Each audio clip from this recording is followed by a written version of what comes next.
This week on the Autocar Show, the Audi A4 is back with a new engine and a new look. It's different strokes for different folks. Two 250cc bikes, the Bajaj Dominar and the Suzuki Gixxer. Which one is better? And your safety is our priority. We tell you the right driving position in our Safety Mobility series with Michelin Tyres.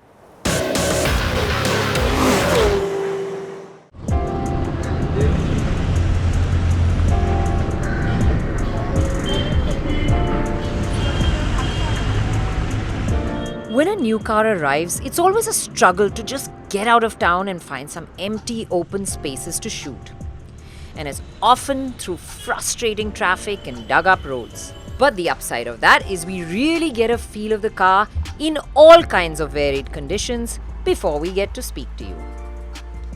Now, normally driving out like that in crazy traffic in the middle of the day would have had me a little frustrated by the time I got out. But, I arrived in a surprisingly zen state of mind, and that is what the A4 really does to you. First off, this cabin is just so hushed.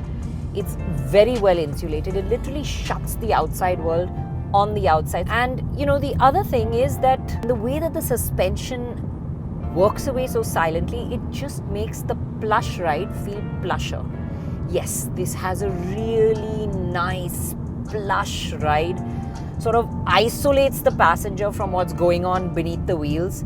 You don't feel the bumps, you don't feel the potholes, and you just glide over things in comfort. The thing to note is that the suspension does not alter its nature with the drive modes. And so yes, it does veer to being on the softer side, and you do find it bobbing up and down and even side to side occasionally on really uneven roads. And although there is movement, you never really get jostled in this car. As you pick up the pace, it really settles, and you arrive at every destination feeling calm and comfortable. So yes, the A4 has ticked the refinement and comfort boxes. But how did the new engine do? The A4 has a new 2-litre TFSI that churns out 190 HP and 320 Nm of torque. Now, I've always been a fan of the Audi TFSI engines, and this engine seals the deal even more. Yeah, you saw that grin break across my face when I got that slug of power and got pushed back into my seat. And that's what makes it really enjoyable and fun to drive. And then, of course, the fact that it is creamy smooth and super refined. Well, just puts that smile on your face. A bit of a fly in the ointment though is the gearbox. While it's quick to move up the gears, when you do need a strong slug of power, there's a moment or two before it's really served up. It's a bit deceptive because the display shows it dropping down gears rapidly and the revs rise up to about 3000, but there's really no additional acceleration till then.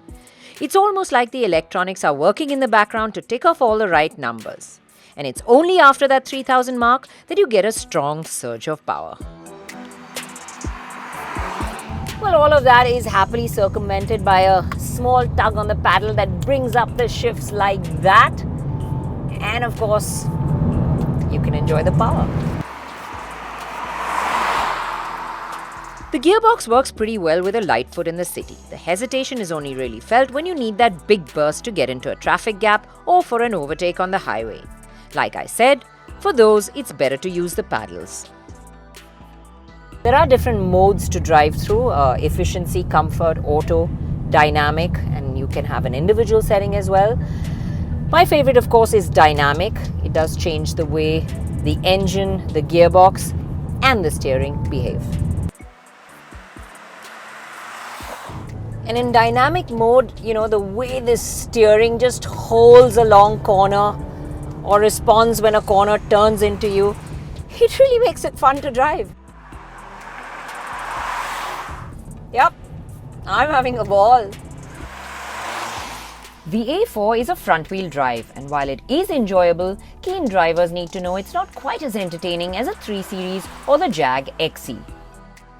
In comfort mode, the A4 will ferry you to your destination in a composed and tranquil manner. The apt way to describe the A4's performance overall would be strong and silent. Is it handsome too? Let's take a look.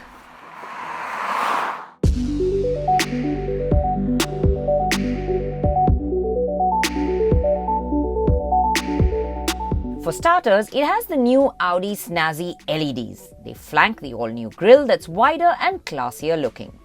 The car's outer dimensions have increased a little, but the wheelbase remains the same. Around the side, the Audi sits on 17-inch alloys and it loses the shoulder line crease to get a cleaner skinning on the doors. Handles with chrome highlights give it a little more pizzazz, and although they look conventional, they pull open upward instead of outward. The rear also gets new LED tail lamps and minor changes. On the whole, the new A4 has an understated but super classy look. And that understated classy air continues on the inside. It's not flashy, it's not in your face, it's a bit simple, but everything feels top-notch quality, whether you talk of the high gloss on the central part of the console that runs across this piano black strip, or whether you talk about the knurled finishes on the knobs, all the switchgear. It really feels solid, it feels well put together. Of course, there's a lot similar from the older version. You still have the aircon strip that runs right across the dash. There is the stand-up touchscreen, but it's new. Gone is that thick bezel. Now you have a thinner one. And of course, the graphics and the software is all new. It's very crisp. It's very sharp. Touch is really easy to use. So like I said, everything feels premium. It feels good quality. You feel like you are in a luxury car. Let's also take a look at the features on the list of the A4.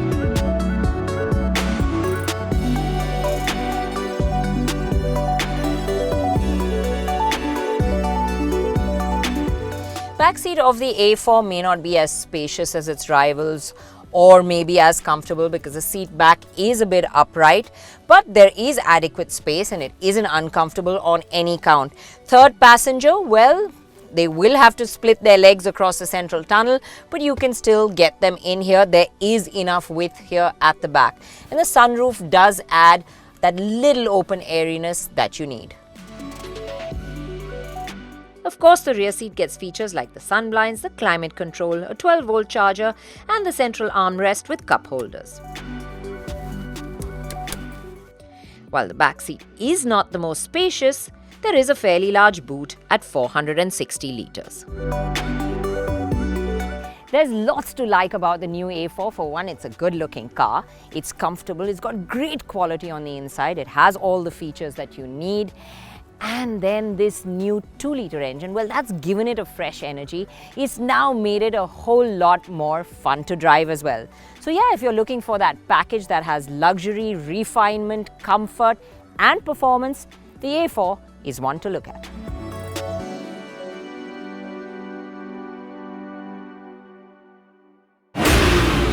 Stay tuned right after this break.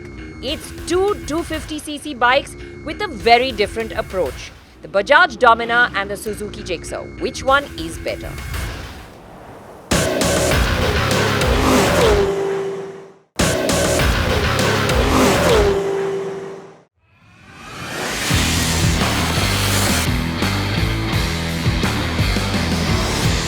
Up until a few months ago, if you wanted a sporty yet comfortable 250cc motorcycle, the Gixxer 250 was the ideal choice. In fact, we liked the Suzuki Gixxer 250 platform to such an extent that we went on and awarded the Jigsaw SF250 the Bike of the Year award. But today, we've got the Dominar 250, and this motorcycle has the Gixxer firmly in its crosshairs. Let's see which one's better.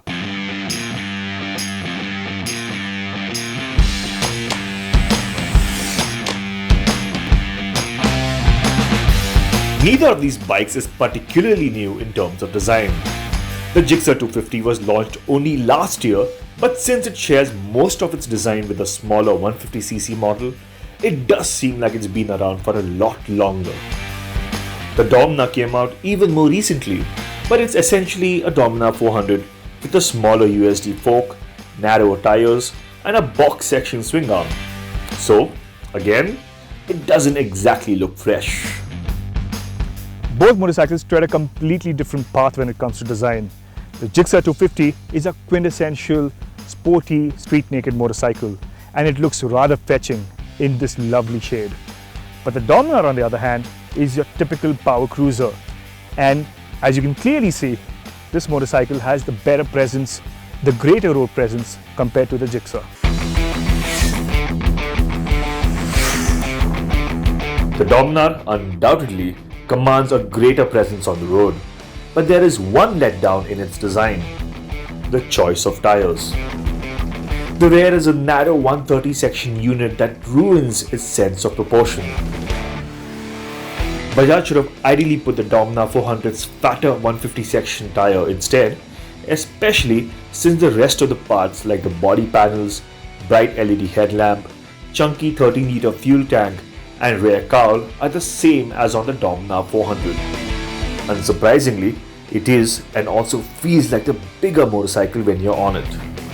This Gixxer may feel compact, but this Suzuki X-Star MotoGP inspired livery we have here is something else. The base blue color is bright and finished really well, and detailing like the diamond cut wheels and fluoro green rim stripe draw attention. In terms of quality, the Suzuki is a more nicely put together motorcycle. The paint finish, the bolts on the handlebar clamp, the switch gear are all a notch above the Dominar 250s. It also has the crisper looking reverse LCD display between the two, although in this day and age, Bluetooth connectivity would have been nice. The Dominar's instrument panel could also do with more features. Unlike the Dominar 400's feature-rich unit, the Dominar 250's instrument cluster and secondary display on the fuel tank are devoid of even basic information like a gear position indicator, average fuel consumption, or a distance to empty readout. These are essential bits of information, especially on a motorcycle that is being marketed as one that is built for covering long distances and exploring areas far beyond the concrete jungle. The Dominar also misses out on radial tires, while the Gixxer doesn't get a side stand engine cutoff and, more importantly, a USD fork. Both motorcycles get dual channel ABS as standard, and on the whole, it is a case of a point here and a point there with the Gixxer and Dominar when it comes to features. Now, let's hop on to the motorcycles and see what the ergonomics are like. On the Gixxer, you're seated in this proper street fighter position. The seat is slightly upswept, the handbar is slightly low and puts you in this aggressive position, which is great for the city and also a few highway runs. But if you want to go long distances, this is not the seat you want to be on. In comparison, the Dominar's wide and roomy seat is not as upswept as the Gixxer's, while the foot pegs are not too rare set either. You also sit a tad upright, and the little fly screen does a decent job of deflecting head-on wind, which over the course of a long ride is indeed welcome. If you want to cover long distances without taking too many breaks, the Bajaj Dominar is the motorcycle that you should be riding. The ergonomics are far more relaxed and comfortable compared to the Gixxer. Another and rather more important factor that contributes to the Dominar's long distance abilities is the engine. The 248.77cc mill produces a little more power and torque than the Gixxer's motor and also features a more modern DOHC architecture and liquid cooling. This, along with the optimized gear ratios, have a positive bearing on the overall riding experience. The Dominar's engine is slightly more refined than the Gixxer's engine, especially in the higher reaches of the rev range. The only issue with the tall 5th and 6th gears is that you'll have to downshift in order to execute a quick overtake. In the city, however, the engine is quite tractable. You can choose to poodle around town at city speeds in higher gears without a sign of protest from the engine. And when it is time to shift gears, the impossibly light slip and assist clutch as well as the smooth gearbox make the entire process quite effortless. The Gixxer, on the other hand, doesn't get a slipper clutch, but its smooth gearbox and tractable engine also manages to take the fatigue out of the daily commute. But what adds a little dash of excitement to the whole process is the way the engine delivers power. The Gixxer's engine feels a lot more peppier compared to the Dominar's.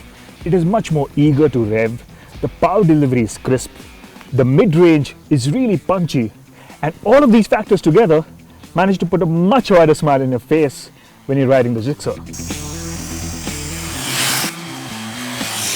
Its lower weight also contributes to quicker acceleration, and you'll see the Suzuki pull lengths over the Dominar, be it while accelerating away from a speed breaker or towards the very upper end of the performance band. It's also quicker off the line, and the performance table will show that it's quicker to 100 kph as well. On the flip side, a 120 kph cruise on the Suzuki puts the engine at a stress-sounding 8,500 rpm, but it isn't accompanied with bothersome vibrations. The difference in engine character and gearing is also made apparent during the fuel economy tests. While the Gixxer is a little more efficient than the Dominar in the city, the gap is barely anything to talk about while out on the highway.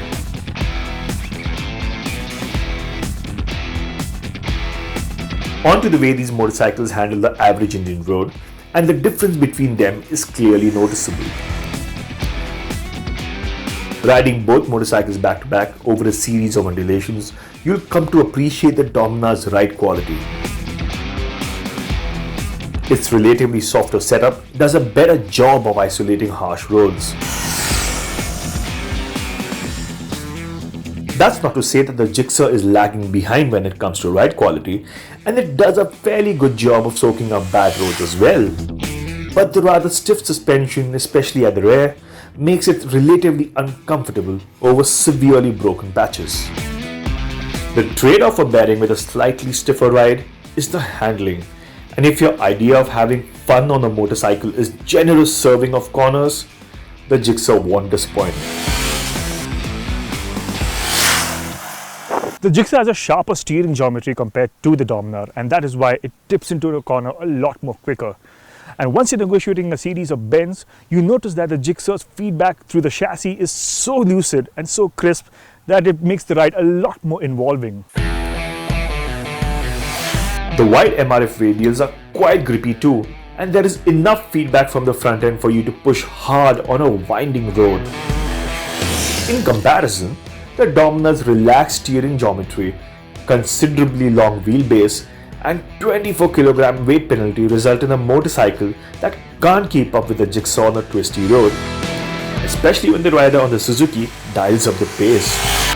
That said, the Dominar wasn't really conceived as a corner carver in the first place, and while it is not as engaging as the Gixxer, it is a planted machine nevertheless. Moving on to braking, and the Dominar springs a surprise by stopping in a shorter distance than the Gixxer. Also, the Suzuki could do with a little bit more feedback through the lever. At the end of the day, one thing was clear, that although both motorcycles cater to the quarter-litre segment, they are vastly different in terms of the experience they deliver. Where the Dominar stands out is in its ride quality, its ergonomics, its refined engine, and its highway abilities. And I think if you're looking for a much more calmer motorcycle, the Bajaj Dominar is the one for you. However, the Suzuki Gixxer, this is a motorcycle that is better built. It's got a lot more involving experience.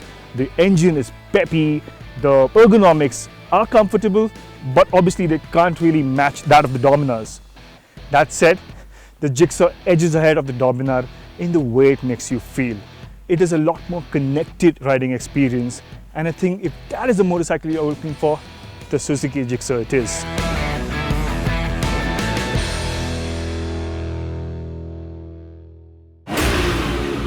Don't go away. Right after this break, we talk about the right driving position in our Safety Mobility series with Michelin Tyres.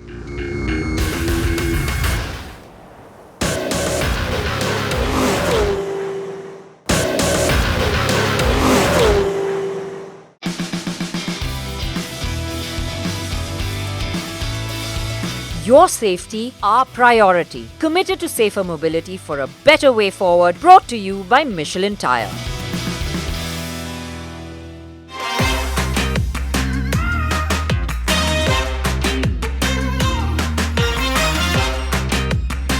There's a lot of attention given to comfort and safety, but all these features mean nothing if you as a driver don't sit right. That's correct. Your driving posture dictates how comfortable or how safe you are behind the steering wheel. So here's a quick and an easy guide on how to sit right.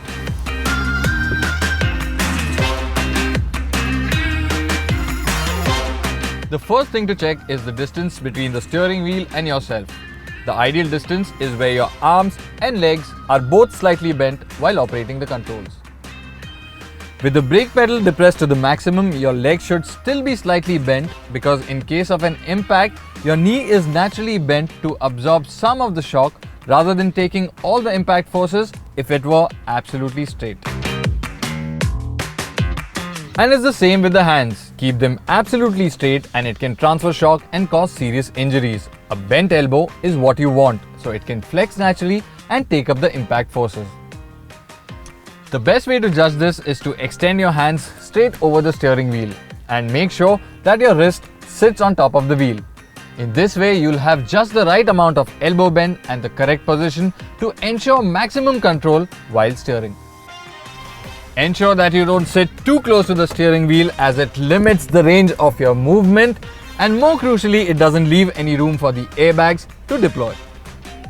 The other crucial bit is your steering height and seat height. If your car has these features, adjust your seat height to ensure you have a clear view of the road and the surface ahead. It may feel nice to sit low and feel all sporty, but remember, too low and you will miss out on seeing some of the surface close to your car ahead. Adjust your steering wheel too so that you have an unobstructed view of the instrument cluster, and your steering wheel's height and reach is as I told you earlier. And then there's a head restraint. It's not really to rest your head, but to prevent whiplash injuries in case of a rear impact. So make sure it's set at a height where the center of the restraint and your head are aligned. Once you have your driving position right, ensure that your hands are on 9 o'clock and 3 o'clock position on the steering wheel to give you maximum control.